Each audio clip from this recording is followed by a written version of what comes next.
Tila na himasmasahan si Junjun Marcos matapos niyang ibalik ang bilyong-bilyong pisong pondo ng Philippine Health Insurance Company o PhilHealth na dati niya na itong kinuha kamakailan. Narito ang sinabi ni Junjun Marcos sa kanyang pagbabalik ng pondo sa PhilHealth habang katabi si Department of Health o DOH Secretary Teodoro Herbosa. Savings natin na bago na galing sa iba't ibang departamento but mainly from Department of Public Works and Highways, yung 60 billion na yan, ibabalik na natin sa PhilHealth.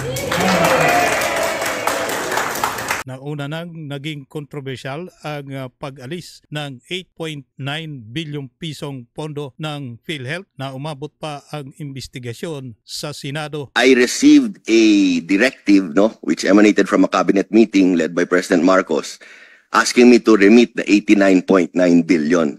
So like a good soldier, I am following them. Narito naman ang pahayag ni Congressman Nery Colmenares sa panayam sa kanya ni Ted Filon kaugnay sa kanilang pag-question sa Korte Suprema sa pagtanggal ng administrasyon ni Junjun Marcos sa nasabing pondo ng PhilHealth.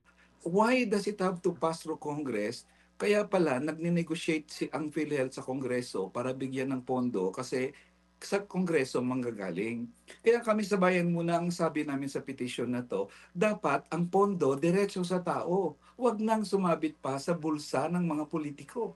Kasi mahirap yung ginawa nilang yon. Ngayon, Congress is all-powerful to give you kung ano man ibigay nila o hindi nila ibigay.